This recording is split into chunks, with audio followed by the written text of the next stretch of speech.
La voz de los protagonistas. Contacto telefónico. Ricardo Alvarado es investigador de Mexicanos contra la Corrupción y la Impunidad. Nos acompaña esta mañana vía telefónica.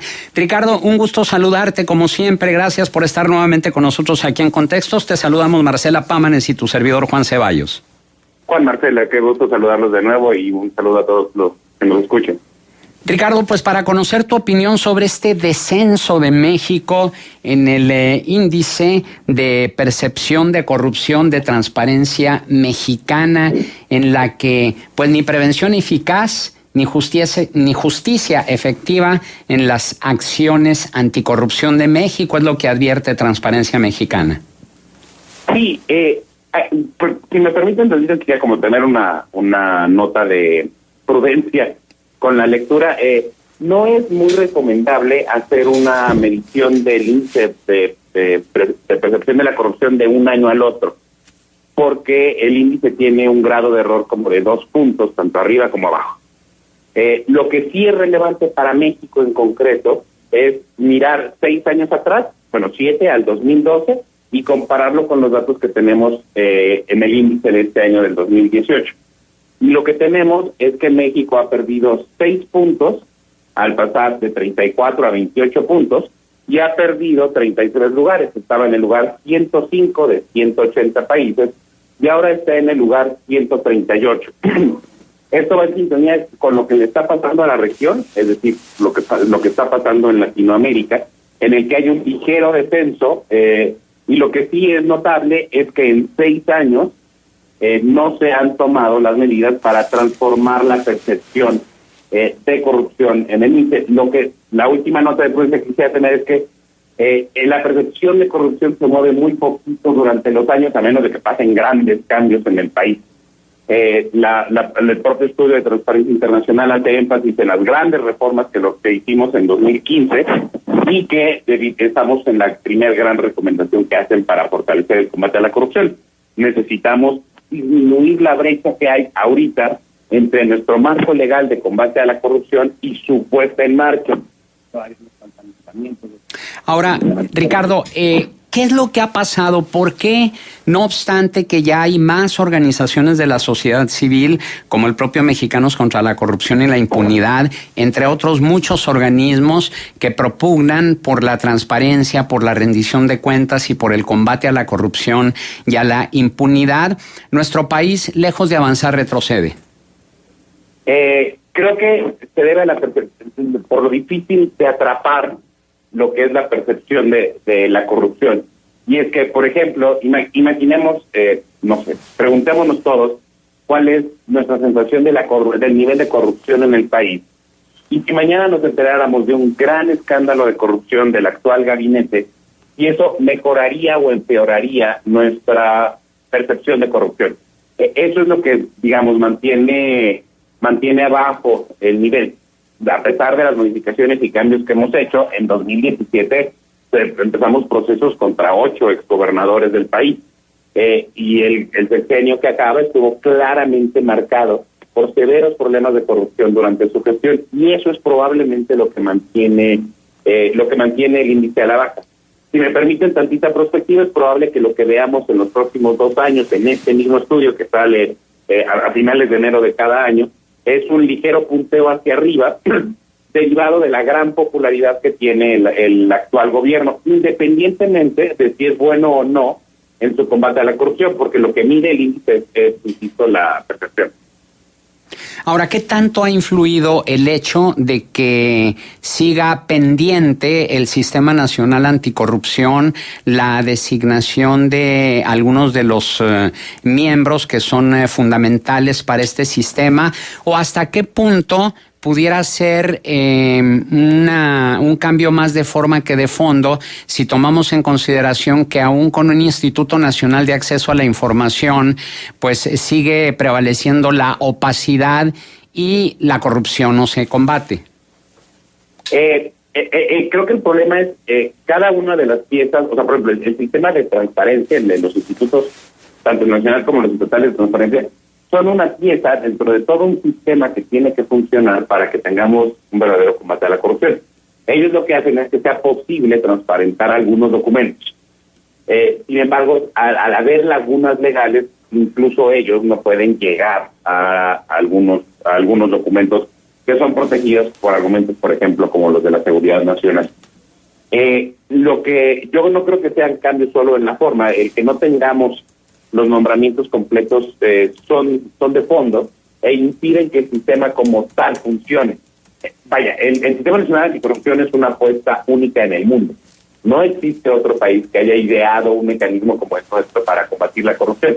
El problema es, no sabemos si funciona o no porque nuestro sistema no está funcionando por completo. Nos faltan algunos nombramientos, nos falta poner en marcha la Política Nacional Anticorrupción, que fue pospuesta de alguna manera para que la actual administración federal pudiera también opinar al respecto, y no tenemos todavía definidas las estrategias. Eso significa una Política Nacional Anticorrupción. Tenemos que definir estrategias claras, porque no tenemos un montón de recursos, tenemos pocos, y la idea es que combatamos puntos bien precisos. Y no tenemos avances de nada de esto debido a que no está todo el sistema funcionando. Incluso, pues, es de reconocer que toda ley es perfectible, y tal vez necesitemos una segunda ronda de ajustes legales, pero como no hemos podido probar si el sistema funciona como está, ni siquiera podemos avanzar en eso. Y esa es la razón, creo, con la que estamos detenidos donde estamos.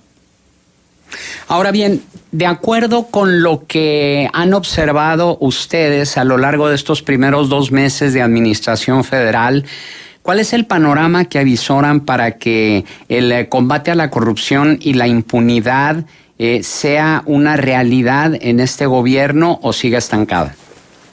A mí me preocupa, si bien es cierto, creo que ya lo hemos dicho en este espacio, y bueno, vale la pena puntualizar, sí hay evidencia de que el liderazgo importado hace que el resto de la organización se porte bien, pero no es suficiente. Vaya, es necesario, pero no alcanza para completarlo por todo. A mí en lo personal me preocupa mucho este discurso en el que la corrupción se va a acabar simplemente a base de voluntad y no a base de mecanismos de combate y de desarmar redes y de procesar personas culpables. Es decir, necesitamos acabar tanto con las redes de corrupción súper complejas como las que Mexicanos contra la Corrupción ha documentado, por ejemplo, la Operación Zafiro, que involucran a un montón de actores federales, estatales, privados, etcétera, y también necesitamos combatir la impunidad. Al combatir estos dos fenómenos de manera conjunta es que puede uno reducir verdaderamente la corrupción. De hecho, si me permites, las 4 recomendaciones que hace Transparencia Internacional a todos los países son muy ilustrativas. Una es fortalecer las instituciones y mantener los contrapesos, es decir, el legislativo que puede oponerse al ejecutivo, por ejemplo. Lo que comentábamos de reducir la brecha entre leyes y aplicaciones. El otro es empoderar a la ciudadanía, lo cual permite, por un lado, alzar la voz en momentos de crítica al gobierno, y por último, el proteger la libertad de prensa. Creo que México puede trabajar mucho en el segundo punto, en el de disminuir la brecha, y que yo no veo como tal una estrategia clara del gobierno para combatirla. Sin embargo, todavía estamos a tiempo de ver si la política que ellos presenten, que debe ser en un mes a más tardar, permita ver algo diferente. Pero además de las declaraciones y las acciones, o deberíamos decir omisiones, del gobierno actual y en particular del presidente Andrés Manuel López Obrador en torno a precisamente el combate a la corrupción, está el hecho de que no se ha dado hasta el momento ninguna señal que permita avisorar un buen futuro para el combate a la impunidad. Y en este sentido, ¿cuáles son sus expectativas en Mexicanos contra la Corrupción y la Impunidad de lo que hoy se comprometió a decir Andrés Manuel López Obrador en cuanto a si hay una investigación o no en contra de Carlos Romero Deschamps, precisamente por los actos de corrupción en los que ha incurrido? Bueno, pues creo que es bastante claro que el sindicato petrolero probablemente, si no por completo, sí es parte del problema del robo de combustible a Pemex, y solo ese punto demandaría una investigación a profundidad dentro de esta organización. Y el otro, pues sí, es de llamar mucho la atención que cuando esta estrategia de combate empezó a principios del año, el señor Deschamps rápidamente abandonó el país y buscó ampararse. yo creo que si el combate a la impunidad, que es diferente a la corrupción, pero si el combate a la impunidad va en serio, pues sí tendríamos que abrir una investigación seria, independiente, con evidencias de las irregularidades que ha cometido o no Romero Santos en estos años. Y bueno, también hay otro factor que hace referencia al Grupo de Acción Financiera Internacional de la falta de sanciones por corrupción, que en materia penal, de acuerdo con Gafi, entre 2013 y 2016, solo 2.9% de las acciones penales terminaron en condena. Por lo que toca al cohecho internacional, Transparencia Mexicana analizó los resultados de la Convención para Prevenir el Cohecho de la OCDE, ratificada por México en 1999, y desde ese año y hasta la fecha se inició un número limitado de investigaciones y ninguna de ellas ha sido sancionada. Ante este panorama, Ricardo Alvarado, investigador de Mexicanos contra la Corrupción y la Impunidad, ¿qué nos toca por hacer? ¿Cuál es nuestra responsabilidad como ciudadanos, aparte de lo que hacen ustedes como sociedad civil organizada, para acelerar las acciones en contra de la corrupción y la impunidad? Bueno, el problema de la tasa que menciona Gafi, el de 2.7% de los procesos que acaban en condena, se debe a que nuestras fiscalías no investigan. Las fiscalías normalmente procesan delitos muy sencillos, como el robo, que demandan poca evidencia y poca investigación. Son pocos los delitos que realmente tienen un trabajo de la fiscalía detrás, y eso se debe a la falta de capacidades, la falta de formación y la falta de presupuesto dentro de las fiscalías, tanto estatales como la Fiscalía General de la República. En ese sentido, lo que toca al país en general es fortalecer a las fiscalías, y creo que esa es una discusión que tenemos que seguir teniendo en la sociedad. Tenemos que seguir alzando la voz, tenemos que seguir denunciando cada irregularidad que pase, y tenemos que empezar a exigir una fiscalía que, si bien no van a... por eso la exigencia de la fiscalía autónoma desde la Constitución que teníamos el año pasado, porque la fiscalía normalmente está maniatada por las designaciones del gobernador o del presidente que tiene arriba. Entonces, lo que necesitamos es una fiscalía autónoma de veras y que tenga las capacidades institucionales necesarias para investigar crímenes tan complicados como este y poder procesarlos. Ese es el gran reto, es un reto fantástico, pero no estamos tomando ninguna medida concreta en este camino, y por eso creo que lo que nos toca en la ciudadanía es presionar porque se empiecen a avanzar. ¿Confía Mexicanos contra la Corrupción y la Impunidad en el papel que desempeñará Alejandro Gertz Manero como fiscal general de la República para el combate a la corrupción? Creo que Alejandro Gertz Manero es un gran perfil, es un hombre súper experimentado, que tiene además bastante experiencia en tanto la seguridad como la justicia.